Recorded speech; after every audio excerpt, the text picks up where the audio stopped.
La contaduría es la disciplina que mide e interpreta el capital, o sea, los recursos de una empresa. Esto da un conocimiento fiel de la organización y permite deducir y entender hacia dónde se dirige. En este video vamos a aprender lo que hace un contador con explicaciones fáciles, cómo es la lógica de la inscripción de una empresa, cómo funcionan los impuestos y cómo se hace corrupción. La idea es que esto pueda servirle a algún emprendedor o futuro estudiante que desea mejorar la educación financiera o incluso a alguien que sea curioso de estos temas. Se espera que desarrollemos un pensamiento más crítico y consciente de la sociedad actual, así que vamos a ello. Lo primero que necesitamos es definir rápido la palabra activo y pasivo, que de hecho yo lo habíamos definido en anteriores videos. Pero bueno, rápidamente debemos saber que un activo es cualquier cosa que nos genere valor. Por ejemplo, en una escuela un pupitre es un activo, porque es donde se sientan los estudiantes que están pagando. La pizarra es un activo, etc. Al igual debemos saber que la mejor expresión de un activo es el mismo dinero, mientras que el pasivo es todo lo contrario, lo que resta, las deudas, los salarios a pagar, impuestos, incluso el mismo pupitre que se arruinó y hay que darle mantenimiento. Es cuestión de perspectiva. Clasificar un activo y pasivo es más complejo que esto y ya lo veremos más adelante. La contaduría esquematiza una empresa a partir de tres ejes: los activos, los pasivos y el patrimonio. El patrimonio, en resumen, es el dinero que fue dado por los accionistas y dueños de una empresa. Recuerda que una empresa funciona por empleados, gerentes, junta directiva y dueños. Los dueños, o también llamados accionistas, son los que tuvieron que poner un dinero inicial para que la empresa empezara a existir. Si Juanito puso $50,000 y Pedrito $50,000, el patrimonio de la empresa es de $100,000. Eso también cuenta como la valuación de la empresa, está valuada en $100,000. Ahora bien, los activos pasivos y el patrimonio se relacionan exquisitamente con diferentes fórmulas muy geniales. De esta manera empieza a tener vida la contabilidad. Por ejemplo, activos menos pasivos debe ser igual al patrimonio. La idea parte que si la empresa inició con $100,000, estos los tenemos en el banco y ahora es activo. Y como pasivos todavía no hay nada, 100,000 menos 0 es 100,000. Así que vamos bien. Digamos que haremos una empresa de joyería, así que compramos $50,000 en joyería. Ahora solo tenemos 50,000 en banco, pero tenemos una cantidad de joyería valuada en $50,000, siempre por parte de los activos, y se suman. Y si se suman, seguimos teniendo $100,000 de activos. Pasivos todavía no tenemos nada, así que la fórmula sigue estando bien. Estas anotaciones aquí se le llaman cuentas, pues tenemos la cuenta de banco, que es lo que tenemos en el banco, y ahora joyería, que correctamente se le conoce como la cuenta de almacén, donde tenemos $50,000 en joyas. Y bueno, ahora queremos comprar más joyería, pero no queremos gastar los ahorros, así que le pedimos prestado al banco $50,000. Estos pasan a ser pasivos, ya que ahora son una deuda, pero también tenemos estos 50,000 en el banco, porque claro, son activos, solo depende cómo lo usemos. Ahora tenemos $150,000 de activos, menos $50,000 de pasivos. El patrimonio sigue siendo $100,000. Esto quiere decir que estamos contabilizando bien. Entonces de esta forma se maneja la lógica, ir ubicando bien las cuentas para que la fórmula básica den. También hay otra fórmula que dice que pasivo más patrimonio es igual a activo. Y así es, patrimonio $100,000 más $50,000 de pasivos es igual a $150,000 de activos. Bien, nada mal por ahora. Ahora, ¿cómo es que esta fórmula logra esta lógica? Esto es gracias al señor Fray Luca Bartolomeo de Pacioli, ¿se dice así? No lo sé. Conocido como el padre de la contabilidad, quien propuso la ley de la partida doble. Y esto es una hermosura. Consiste en realizar una doble anotación, una en una cuenta donde entra el importe y otra donde sale. Y ya está. De esta manera todo se relaciona y se conecta. Si tengo una deuda de $50,000 en el banco, que pasa a ser un pasivo, ese dinero también debería estar reflejado en algún lado de los activos, ya sea en el almacén porque hemos comprado más joyas o en el banco porque lo tenemos de ahorro, como es el caso de este ejemplo. De esta manera, cuando todo está conectado no puede haber margen de error, a menos que notes mal algo, claro. Si el préstamo fue de $50,000 y el contador pone en el banco que solo se agregaron 40,000, vaya problema, las cuentas no van a dar y nos vamos a tener que preguntar, ¿y dónde están esos 10,000 que faltan? ¿Fue robo? ¿Fue corrupción? Pues vaya problema en que se metería la empresa. Entonces aquí es cuando los temas se ponen gruesos y difíciles. Y tú podrás decir, a ver, pero si solo es de ubicar bien los numeritos y ya. Y bueno, es que el detalle para empezar es que para ubicar estos numeritos hay que saber hacerlo en la cuenta correcta y tener todo bien organizado. Y el problema es que cuentas son muchas, y cuando digo muchas es muchas. Por ejemplo, los activos, que refiere a todos los bienes y derechos, se clasifican en varios. Por ejemplo, los activos corrientes, que engloban todo lo relacionado con mayor liquidez, como el dinero en caja, en banco y las cuentas por cobrar. Luego los activos no corrientes toman en cuenta las edificaciones, maquinaria, equipo, qué sé yo, muebles, computadoras, etc. Luego igual hay activos clasificados en otros, donde se toman en cuenta los derechos como pagos anticipados o incluso patentes de la empresa. Y estos solo fueron algunos ejemplos. Con los pasivos tenemos las obligaciones. Los pasivos corrientes refieren a lo más urgente como la publicidad, pago de proveedores, etc. Y los no corrientes son los que tardan más de un año, como una deuda del banco o impuestos. Y claro que hay más, solo son algunos ejemplos. Y luego tenemos el patrimonio, que sabemos que compete al capital social. O sea, el capital, el dinero que pusieron los socios, pues. Pero el patrimonio tiene otras cuentas aparte del capital de aporte, porque también puede haber otra cuenta de utilidades retenidas. Las utilidades son las ganancias sobrantes de la empresa. Si sobró $100,000, pueden decidir no repartirla con los socios y retenerla para reinversión o ahorro, lo que sea. Esa cuenta debe ponerse. Si tienes dudas sobre las acciones y cómo funcionan, mira el video de Entendiendo la Bolsa de Valores. Link en la descripción. Por otro lado, también está la cuenta de resultados del ejercicio, que toma en cuenta las ganancias del trabajo realizado, claro. Los socios no aportan la cantidad solo para dejar su dinero y ya. La idea es que aumente. Y si la empresa le fue mejor, ahora pueden haber $100,000 más, por ejemplo. Y eso no es parte de lo que pusieron los socios, es extra, lo generado. A esto se le llama también superávit. Así que todas estas cuentas deben ubicarse correctamente. Y para que no te quede ninguna duda, haremos un ejemplo un poco más amplio, pero no tanto. Vamos a hacer a lo que los contadores llaman balance general, y es donde todas las cuentas quedan balanceadas. Por eso se llama así, no tiene truco. Así que imaginemos, tenemos nuestra empresa de joyería, el capital social que dieron los socios es de $100,000. 50,000 se invirtió en joyería, así que está en el almacén.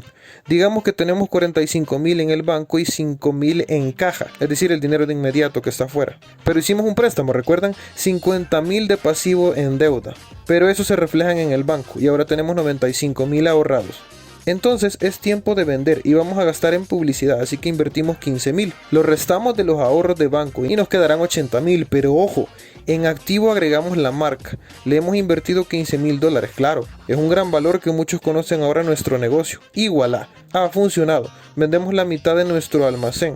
Por lo que de tener 50,000 en joyería, ahora solo tenemos 25,000, porque claro, ya no tenemos la otra mitad. Pero eso sí, esta mitad se ha convertido en $50,000 y ahora la metemos al banco. Y de pasar a 80,000, ahora tenemos 130,000 de ahorro. Si te das cuenta, tuvimos una ganancia de $25,000, porque vendimos a 50,000 nuestra joyería valuada en 25,000. Si haces la resta, te das cuenta que 25,000 fue la ganancia. Esto se pone en patrimonio y se le llama resultado del ejercicio, que en este caso se le conoce como superávit, pues. El superávit es un concepto que hace referencia a la ganancia sobre los gastos. Una empresa en sí debe tener superávit, si no, pues se le catalogaría como deficiente, ya que el resultado del ejercicio puede salir mal. De esta manera tenemos $175,000 en activos, 50,000 en pasivos y 125,000 de patrimonio. Y como dice la fórmula, activo menos pasivo es igual a patrimonio.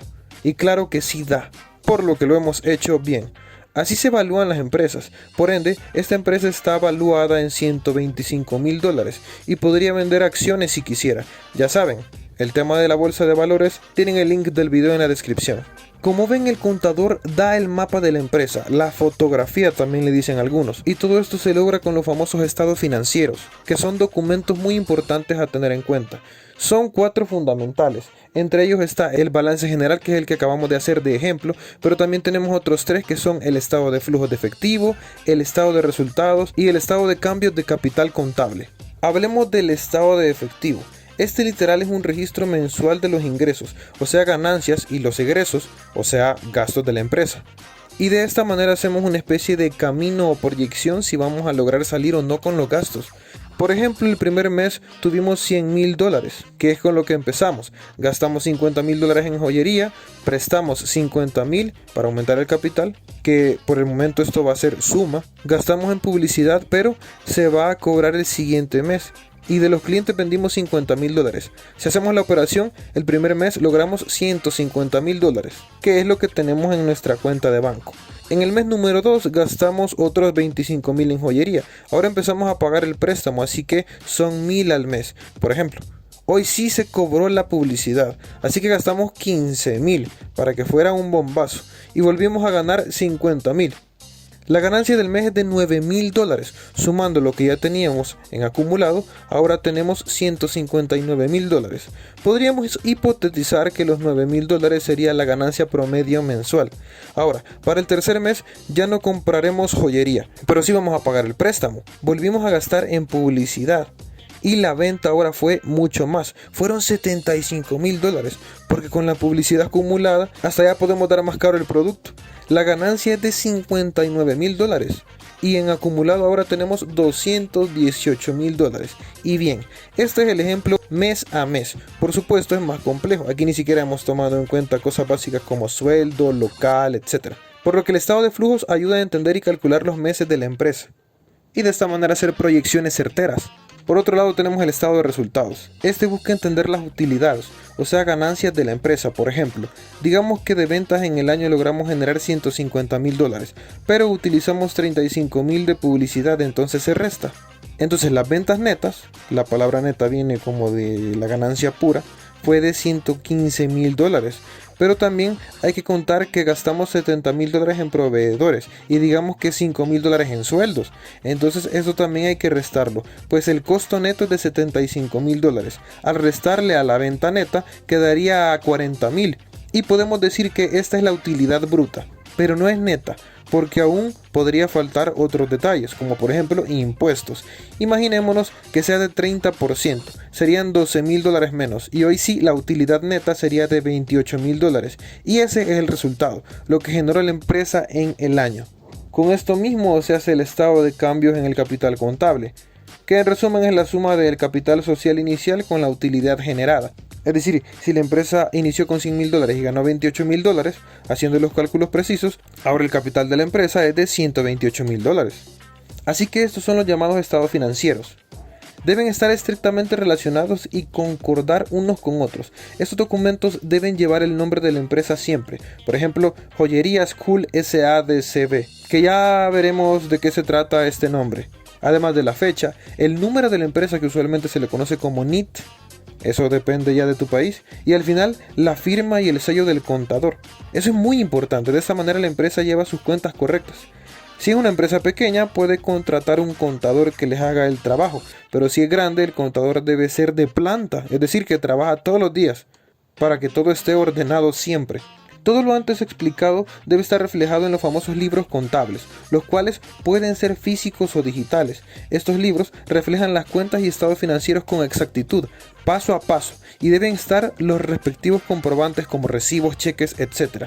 Existen los siguientes libros: libro de caja y bancos, libro de inventario y balances, donde están los estados financieros, libro diario, donde está cada transacción que sucede, libro mayor, agrupa por mes y por cuenta lo del libro diario, libro de registro de compras, que es donde se registra cada compra con los comprobantes de pago, libro de registro de ventas, donde se registran las ventas por fecha y con comprobantes, libro de registro de inventarios permanentes en unidades físicas, aquí se refleja lo que sale y lo que hay en el almacén, libro de planilla de remuneraciones, donde se refleja los sueldos que reciben los empleados, entre otros libros. Los libros son necesarios para llevar el registro formal cuando sea la hora de declarar impuestos, que ya hablaremos de eso. La cantidad de libros depende realmente del régimen tributario. Por régimen tributario nos referimos a la institución que rige los tributos, es decir, los impuestos, y dependiendo de las reglas que exijan. En concreto, para que no haya problemas en los registros deben estar correctamente hechos los llamados asientos o partidas. Este término es muy importante porque se refiere a cada transacción o movimiento que hay en la empresa y se reflejan en el libro diario. La idea parte de las famosas cuentas T o cuentas mayor o cuentas T de mayor, que ya no se usan, pero con esto se explica la idea de un asiento contable. Y se basa en la partida doble. Del lado izquierdo se representan los bienes de la empresa y se le conoce como la cuenta del debe, y del lado derecho están los derechos de los terceros, o sea los pasivos, y se les conoce como haber. De aquí está el debe haber. Debe es una palabra que viene del latín derecho y haber viene de crédito. Entonces, la cuenta de los activos tiene su resultado en el lado izquierdo, la de los pasivos en el lado derecho. y la del patrimonio también en el lado derecho, porque el dinero que dan se considera como una deuda que la empresa tiene y debe hacerse responsable por ese dinero. En resumen, podemos decir que si un socio da $100 de patrimonio, esto podemos cargarlo a la cuenta de caja. También a esto le pondríamos un 1, porque es el asiento número 1 o movimiento número 1. Luego el segundo movimiento es que prestamos $100 al banco y ahora es un pasivo, pero también lo cargamos a caja y es el asiento número 2. Y después podemos decir que compramos $100 de productos para vender. Entonces hoy sí estos $100 sacados de la caja restarán a la cuenta. Y esos $100 de productos se reflejan en activos que podemos decir que es el almacén. Y este sería el asiento número 3. De esta forma se va escribiendo. Y luego podemos ver el resultado que cada cuenta tiene al sumar sus valores. Actualmente los asientos se hacen en tablas más fáciles de comprender, como esta. Nuestro debe es de $100 que tenemos en la caja, gracias al haber del capital social que pusieron los socios. Y ese sería el asiento número 1, siempre respetando la ley de partida doble. Cada una de las cuentas que se colocan en los libros, estados financieros, asientos, etc., tienen un número de referencia. Este viene predeterminado por las normas del régimen tributario. Y así, por ejemplo, imagínate que la cuenta de la caja es la de 1101, la del capital social es de 3002, etc. Y bueno, ya teniendo todo esto que mencionamos, desde los libros, el balance, etc., todo bien registrado, así es como bajo estos números es cuando la empresa paga sus impuestos. Este tema de los impuestos es sumamente interesante, pues estos son los que sirven para que un país se sostenga. En concreto, las dos formas más comunes en las que un país los recoge son con el impuesto de valor agregado conocido como IVA y el impuesto sobre la renta conocido como ISR. Vamos a entender los dos paso a paso. El IVA lo pagamos todos, se llama valor agregado porque es un extra que lleva todo lo que compramos. El dólar de queso que compras lleva IVA, el juguete que compraste en una tienda lleva IVA, todo lleva IVA. Dependiendo del porcentaje que se aumente según defina el Estado, el lugar donde estemos, pues. Por ejemplo, si fuera el 10% y una pelota vale $1, entonces tendrás que comprar la pelota a $1 con 10 centavos. Pero bien, vamos a entender bien cómo funciona esto en una empresa. Digamos que la empresa compra y vende televisores, entonces empieza a comprar televisores, obviamente.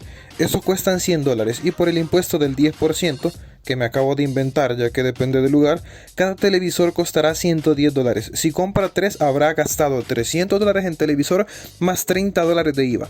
Eso se le conoce como IVA acreditable. Es un tipo de impuesto que el Estado deberá devolverle a la empresa. Es decir, esos $30 luego la empresa los deberá reclamar para que se le devuelvan. Y entonces, ¿cómo recoge el dinero el Estado? Ya, lo que pasa es que existe otro tipo de IVA llamado IVA trasladado, y este es el que sale de la venta que hará la empresa. Si los televisores costaron $100, pues digamos que los vende a $200 y con un IVA extra, en este caso de $20, ya que es el 10% de 200. Así que la empresa ganará $660, 600 de televisores y $60 de IVA. Este IVA sí lo tienen que entregar al Estado, pero recordemos que también tienen un IVA acreditable de $30 y esto el Estado debe entregarles. Por ende, lo que se hace es una resta. IVA trasladado menos IVA acreditable. Esto es igual a $30. Este será el IVA por pagar que tendrá que dar esta empresa. Esto claro, cada empresa lo debe hacer con su contador. Además, no solo eso, la empresa también deberá pagar renta, dependiendo de sus utilidades. Imagínense que las utilidades son de $100,000 y el impuesto es de 10%, deberán dar una renta de $10,000. Por ende, es impuesto de IVA más impuesto de renta. En total fueron $10,030 en este ejemplo hipotético que hicimos. Por otro lado, la empresa debe tener muy bien registrado el pago de las planillas de los empleados, donde también dan un impuesto. Por ejemplo, un empleado que gana $100 al mes se le debe descontar, si fuese el 10% el impuesto, $10, de los cuales la empresa debe poner la mitad y el empleado la otra mitad.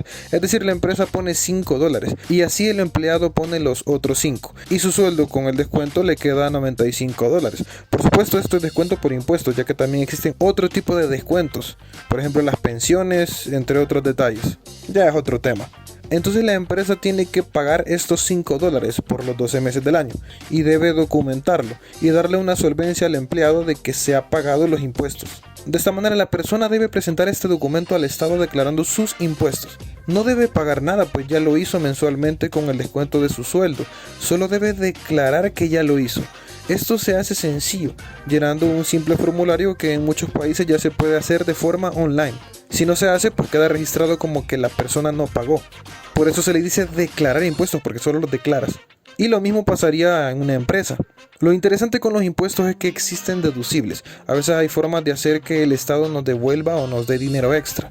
Y es porque con el ejemplo anterior de que teníamos un sueldo miserable de $100, nuestro impuesto total fue de 120 al año, ya que eran $10 al mes y como son 12 meses, haces la matemática. Entonces nosotros podemos comprobar que gastamos en otras cosas y entonces el Estado nos devuelve. Obviamente no aplica a todo. Por ejemplo, un PlayStation 5 no cuenta. Pero si por ejemplo si compruebas que fuiste al hospital y gastaste $50, entonces el Estado dirá, de esos 120 que diste, los 50 te vamos a devolver. Porque es un gasto extra que se pagó aparte. Entonces se te devuelve ese dinero. Obviamente debes revisar la ley de tu país para saber cómo aplica. Igual la empresa puede reducir su declaración de renta con gastos extras que haya hecho, pero que tenga que ver con la empresa obviamente. Por ejemplo, se dañó la infraestructura del local y tuvieron que gastar $1000 extra en reparación. Eso lo colocan en el deducible y reducen los impuestos. Pero ojo, para registrar estos deducibles, donde sea que pagues, tienes que hacerlo con una empresa o una persona registrada. Si no, no cuenta. Por eso es que a las empresas no les conviene hacer negocios o compras con negocios informales. Deben hacerlo con instituciones registradas. Igual cuando una empresa dona a una ONG, que es una organización sin fines de lucro. También eso cuenta como deducible. De hecho, si una empresa genera una utilidad que le exige un impuesto de $10,000, en vez de pagarlo al Estado puede donarlo todo a la ONG y listo. Ya no paga impuestos. Por eso hay empresarios que fundan sus propias ONGs para que los impuestos que deben dar los regresan a sus propias manos, haciendo corrupción, claro. Aunque en teoría se supone que es bajo el marco de la ley. Otra cosa que se ocupa para no pagar impuestos y que sigue siendo legal es la retención de utilidades. En este caso, si no se declaran utilidades, no hay impuestos. Y así los empresarios ocupan ese dinero para ahorrarlo. Y esto no tiene problema para los dueños, ya que la mayoría nunca vive de las utilidades en sí, sino que ellos mismos trabajan en sus propias empresas y tienen sueldos súper inflados, ya que ellos mandan y nadie les puede decir nada. Si los accionistas desean recuperar sus acciones y nunca reciben el dinero porque la empresa los retiene, por accionistas nos referimos a los que no son fundadores específicamente, sino que pusieron dinero después, con la idea de recuperarlo y más. Para no tener problemas con ellos, muchas organizaciones lo que hacen es autocomprarse acciones. Recuerda que si no entiendes este término de las acciones, puedes ver el video de la bolsa de valores que está en la descripción. Pero cuando compras tus propias acciones, lo único que haces es reducirlas. Entonces si habían 1000 acciones y compras 500, ya solo quedan 500 acciones. Entonces las personas que eran dueñas de, por ejemplo, el 10% de la empresa, al reducir las acciones, ahora su porcentaje crece y son dueños del 20% de la empresa. Esto se hace para que los accionistas se sientan más cómodos y no se quejen por no recibir utilidades, lo cual es gracioso porque ese 20% tiene el mismo valor del 10% que antes tenían. Solo que digamos que su valor de decisión creció más. Ahora bien, todas estas formas de evadir impuestos se pueden decir que son legales, y si no los evaden, deben presentar bien las cuentas para que no haya ningún error, si no pueden haber multas excesivas, y en los peores casos ir a prisión. Esto tanto para empresarios como para personas. Por ello los contadores deben tener mucho cuidado de que todo salga bien. Es una gran responsabilidad no solo para el buen funcionamiento de la empresa, sino para dar la cara ante el Estado. Por eso existe la auditoría. Es una forma de supervisar la contaduría. Es una disciplina que examina exhaustivamente que todo concuerde correctamente. En la mayoría de casos, una empresa contrata a un auditor para que todo esté bien y que puedan hacer sus proyecciones correctas y para que no haya faltas al momento de dar la cara ante el Estado. Claro, porque si sale algo mal y el Estado sospecha de que las cuentas no se han hecho correctamente, ellos mismos mandan a un auditor a las empresas para revisar que todo esté bien. A ver, no pagar impuestos significa aguantar las multas que el Estado te pone, pero ya si encuentran algún fraude, eso sí es grave y es cárcel directo. Y a pesar de que hay maneras de maquillar los números para reducir la cantidad de impuestos, es muy arriesgado y por eso muchas empresas ni siquiera lo hacen ni lo intentan, ya que siempre termina mal. Así que lo mejor es evadir impuestos de forma legal con sus estrategias inmorales. La forma de manejar el dinero y los impuestos depende del tipo de empresa, pues hay de varios tipos. Hay unas que de hecho no pagan impuestos. Ahorita veremos esto. Cuando escribes una empresa, al mismo tiempo inscribes lo conocido como sociedad, que es un grupo de 2 o más personas. La diferencia entre sociedad y empresa es que la sociedad son los propietarios, los dueños, y la empresa es la propiedad de lo que son dueños los propietarios. Una sociedad puede inscribir más empresas que sean del mismo rubro y de esta manera controlar más negocios. Depende del país, los trámites y costos son diferentes, al igual que el dinero mínimo que se necesita para inscribir una. Por ejemplo, en mi país, El Salvador, se necesitan $2,000. Y estos 2,000 son la evaluación de la empresa, así que no precisamente debe ser dinero en efectivo. Por ejemplo, al hacer el balance general, podemos decir que hay $1,000 en dinero en efectivo y hay $500 en producto comprado y otros 500 en muebles, etc. Muchas empresas, al iniciar sin tener los $2,000, lo que hacen es inflar la evaluación, es decir, dicen, bueno, tenemos $1,000 en efectivo y una laptop valuada en otros $1,000. Y ahí sale la suma, aunque la computadora realmente no valía eso. Con la evaluación maquillada logran inscribir la empresa. Es un acto súper común. Y pues, si la sociedad luego quiere inscribir otra empresa, debe volver a tener un inicio de $2,000 en el patrimonio.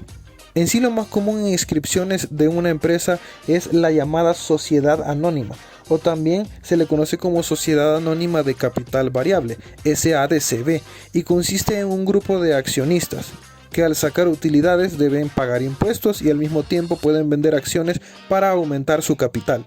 Pero también hay otros tipos de inscripciones. Por ejemplo, una persona se puede inscribir de manera unipersonal. En este caso la persona es la empresa. La desventaja es que todas sus ganancias en absolutamente todo lo que haga debe pagar impuestos, y su persona, su casa y todo en sí es lo que está inscrito. No es el capital que dio para fundar el proyecto, sino su vida y toda su alma debe rendir cuentas al Estado. Luego está la sociedad colectiva, que es igual que la unipersonal, pero con varias personas. La diferencia de esta sociedad con la sociedad anónima es que en la anónima lo que se pone en juego es el dinero de los accionistas, mientras que en la otra lo que está en juego es en sí todos los bienes de las personas. Por eso las anónimas son mejores, aunque hay que tener dinero para fundarlas. También está la sociedad comanditaria, que aquí se mezclan personas con responsabilidad ilimitada, como la de la sociedad colectiva, y personas con responsabilidad limitada, como de la sociedad anónima. Es decir, personas que ponen en juego todo su patrimonio de vida y otras personas que solo ponen en juego la cantidad de capital que dieron a la empresa. Luego está la sociedad de responsabilidad limitada, que es exactamente igual que la sociedad anónima. La diferencia es que los porcentajes quedan fijos y no se pueden vender las acciones ni nada.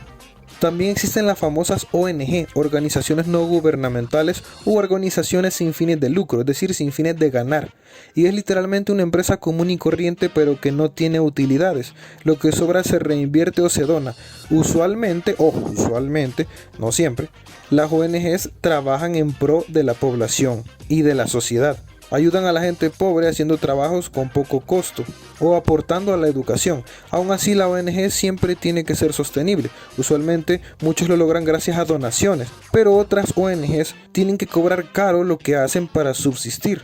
Los que ganan aquí son los empleados, por ejemplo el director de la ONG, que puede tener un gran salario y de eso vive. Las utilidades aquí no existen, por lo tanto solo pagan impuestos de IVA, pero no de renta.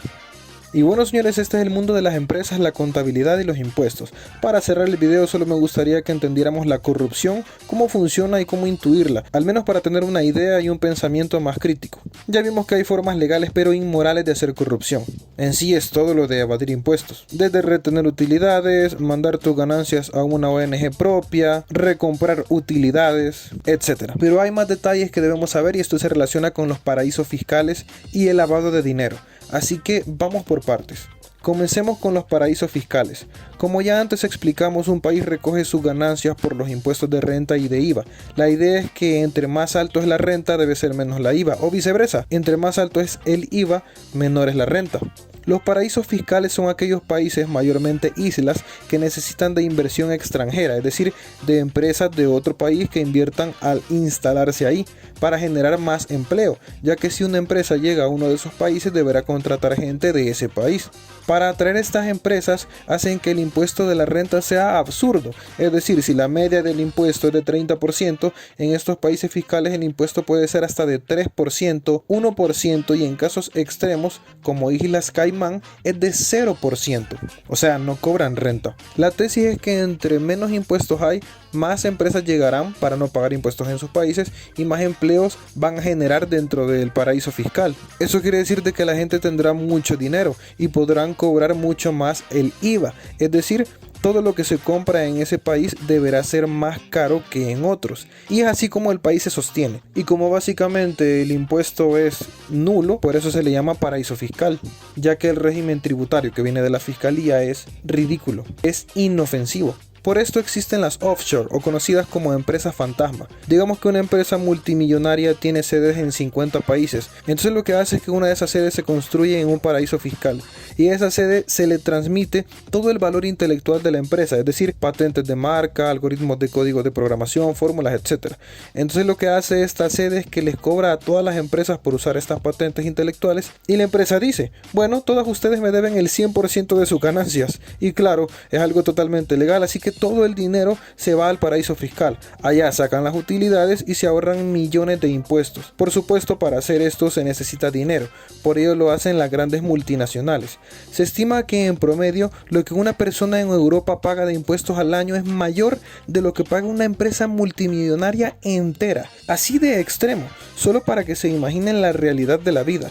La tesis es que los impuestos es una forma de compensar y retribuir una comisión al país que te prestó su población, mercado, infraestructura y te dio la vida. Al evadir los impuestos, muchos países son afectados, principalmente los de tercer mundo. ¿Y por qué los políticos no combaten o hacen leyes para evitar esto?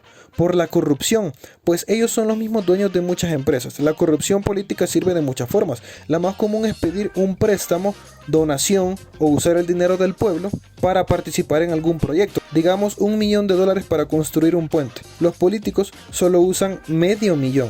Y el resto se lo quedan ellos. Lo que hacen es que obviamente ese dinero lo tuvieron que usar en, por ejemplo, contratar a una constructora para que hiciera el puente. Entonces solamente inflan el precio haciendo como que la constructora les cobró el millón entero. Y usualmente esto funciona porque en sí el dueño de la constructora es uno de los políticos implicados. Entonces maquillan todo a la perfección. Y encima las ganancias las mandan a un paraíso fiscal. No, si el negocio es redondo. Engañan totalmente a la Contraloría, siendo la disciplina que se encarga de revisar la contaduría política. Ahora ustedes estarán pensando, hey, pero si Islas Caimán cobra 0%, me imagino que todas las empresas se van para allá. Y no es así, ya que los paraísos fiscales no solo brillan por ese factor, sino que tienen otros detalles. Y es la confidencialidad de los datos. La idea es que no se auditen los números empresariales, entonces nadie sabe realmente el porqué de los resultados. Esto sirve para lavar dinero. Para entender el concepto de lavar dinero, imagínense que por lavar dinero nos referimos a justificarlo o limpiarlo, ya que tiene que ver con alguien que gana dinero haciendo algo ilegal y lo justifica diciendo que ese dinero realmente viene de otra cosa que sí es legal. Y es que si un narcotraficante genera miles de millones de dólares y empieza a comprar cosas caras, carros, joyas, mansiones, etc., lo meterían preso, y no por vender drogas, sino por no pagar impuestos. Claro, el Estado se dará cuenta de que está viviendo como rey y no está pagando impuestos de nada. Pero ¿y cómo va a pagar impuestos si obviamente no tiene inscrita su empresa? No existe un narcotraficante SADCB. Así que para evitar estos problemas, lo que se hace es crear otra empresa falsa y hacer como que esa sí genera los millones. Uno de los mejores comodines son los casinos. De esta manera, aunque el casino genere $1 al mes, por ejemplo, la persona solo maquilla los números para decir que generó $12,000 millones. Y como nadie nunca maquillaría nada para perjudicarse a uno mismo y pagar más impuestos, pues el Estado les cree. Claro, al Estado lo único que le importa es que paguen. Y de esta manera ya lavó el dinero, lo limpió. Lo que viene de las drogas ahora dice que viene del casino. Ahora, lavar dinero es más fácil en un paraíso fiscal, porque como todo es confidencial y no hay un porqué de las ganancias, solo ponen, sin justificación, que generan tal cantidad de lo que sea, aunque la persona realmente se dedique a lo más vil. Ya no solo narcotráfico, sino por ejemplo proxenetismo, secuestrar mujeres y prostituirlas. Así es, señores, el mundo es cruel. Como el paraíso fiscal oculta y protege los datos, es muy difícil detectarlos. Además, muchos lo que hacen es que se mandan todo a un paraíso fiscal y luego esa sede debe mandar todo a otro paraíso, y así se rolan entre diferentes paraísos fiscales para que detectar los datos sea aún más difícil y casi imposible, y no descubran lo asqueroso que están haciendo. Por esto fue lo del famoso caso de Panama Papers, ya que Panamá es un paraíso fiscal y en algún momento reveló ciertos datos que perjudicó a muchos políticos implicados en empresas, evasión de impuestos, etc. Y es que hay que recalcar algo, un paraíso fiscal no nace por malas intenciones, es solamente un tipo de país que necesita generar ganancias de otras maneras diferentes a los demás países. Y las multinacionales, o sea, las empresas poderosas, se aprovechan de esto. Y encima hay muchas empresas que cuando las descubren o empiezan a tener problemas tributarios, o sea de impuestos, lo resuelven declarándose en bancarrota. Y es que cuando tú te declaras en bancarrota automáticamente ya no pagas y se te perdonan todas tus deudas. Claro, la desventaja es que quedas tachado por aproximadamente 10 años donde ya no puedes pedir un préstamo, sacar un crédito, pagar a plazos algún producto o incluso te afecta para pedir empleo cuando se trata de alguna persona. El proceso de declararse en bancarrota no es fácil, dura meses y se debe justificar bien. Pero cuando la empresa maquilla bien sus números, se declara en bancarrota y fácil se quitan los impuestos de encima. Y ahora solo usan ese dinero que maquillaron para inscribir otra empresa nueva y volver a comenzar desde cero, para volver a seguir haciendo sus artimañas. Por ello, las grandes empresas tienen un aporte tributario tan minúsculo que se sabe que la base económica mundial es de las pymes, es decir, las pequeñas y medianas empresas, quienes obviamente sí pagan sus impuestos con normalidad, ya que no tienen el presupuesto suficiente para irse a un paraíso fiscal. Y aquí es donde entramos en un conflicto. Obviamente, muchas de estas empresas no les gusta pagar impuestos, y si te pones a pensar, razón tendrán. Imagínate, has luchado y tienes una pequeña empresa que te ha costado, y debes dar el 30% de tus ganancias a un gobierno corrupto que lo que va a hacer es usar ese dinero para aumentar sus ganancias de sus propias empresas y encima evadir los impuestos en paraísos fiscales. Es totalmente duro y es un tema delicado. Y aquí termino con una reflexión. La tesis de nuestro sistema es que si a alguien le va bien, impulsa para que a otros les vaya mejor. Por eso dicen que es bueno que alguien se haga rico, porque ayuda a la economía de los demás. Y pues nos hemos dado cuenta que esto no es así. Pues la idea es que si una empresa gana miles, le pague a sus empleados bajo esa proporción. Y cuando la empresa crezca y gane millones, le pague a sus empleados más porque ya crecieron. Pero eso no sucede. El sueldo lo dejan igual y los dueños se enriquecen más y más. Ahí es cuando el sistema se quiebra, porque ya no están ayudando, solo están acumulando la riqueza ellos mismos, en vez de generar más empleos con un mejor pago. Así debería ser para que el sistema tenga sentido. Pero si no, no funciona, que es lo que pasa, obviamente. Y encima los impuestos, que es la retribución, la evaden. Claro, imposible mejorar la economía así. Esperemos que algún día podamos mejorar como sociedad.